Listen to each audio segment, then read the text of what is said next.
Hey, it's Eric Newcomer. Welcome to the Cerebral Valley podcast. I'm here with my good friends and Cerebral Valley co-host, Max Child. Hello, hello. And James Wilsterman. What's up, Eric? Glad to be here. And we're going to talk about the miserable, happy, terrifying topic, the thing on everybody's mind, the election. We're going to try and focus a little on AI policy, but also just Silicon Valley's strong influence on the incoming Trump administration. James, how are you feeling right now? Well, I do feel like a bit of deja vu from 2016, and I would say I don't feel like shocked by the outcome in the same way. You know, I do feel like we're just gonna go back on that roller coaster of Trump being so. We're resistance libs now. We're all getting our sort of pink hats on, or I don't think we'll be. I don't think the world will look like that. At least not in the immediate days of the Trump administration. But who knows what could happen? Right, Max. Yeah, I mean, I think I had the same conversation like 8 times yesterday, which is everyone's like, I'm pretty upset. I'm also not surprised. I'm way less surprised than I was 8 years ago. And to the resistance lib point, I think everyone's kind of like, you know, I'm tired of this crap and we're going to have to fight and slog our way through the next 4 years. But I also don't think it's going to go quite as, cuckoo pink hat direction as you were referencing. Well, I think there are a couple things, and I wrote a big piece, but, one, that Trump actually won the majority makes a little bit more, and that the majority voted for him really knowing what he's about. So it's like, man, this is what they wanted, so I do think, none of us, I didn't vote for Trump. None of us voted for Trump. This is coastal elite crowd right here. But this is what America wanted. The point I would make is just that, again, Kamala's going to probably run about 4 or 5 points behind Biden or something. That means 1 in 50 people switch sides, right? So if you imagine you're in a restaurant with 50 people, just one of them that voted for Biden last time switched over to Trump, right? And except in every single county. Except in every single state and every single district. Yeah. So you could say, oh, the uniformity of that 1 in 50 switching is surprising to me. Surprising.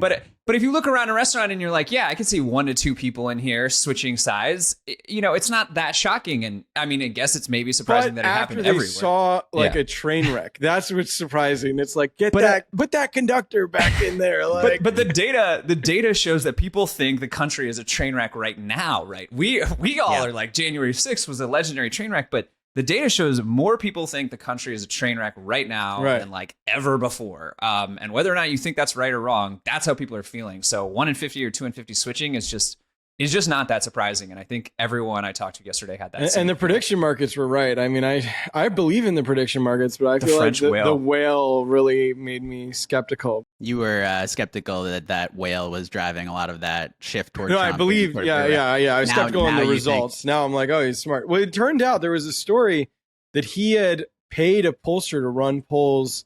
There's this strategy where you say, what does your neighbor believe? And that sort of reveals things that people otherwise might try to hide, and that his sort of neighbor polling showed people even more supportive of Trump. And so it wasn't, this guy was putting, many millions of dollars to work on this bet. It makes sense that he did his research.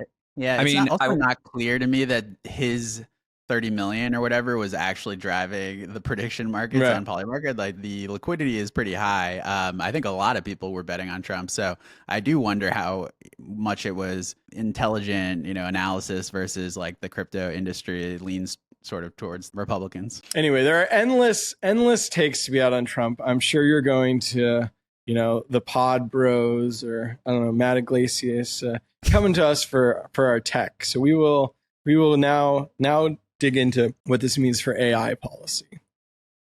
And tech policy in general.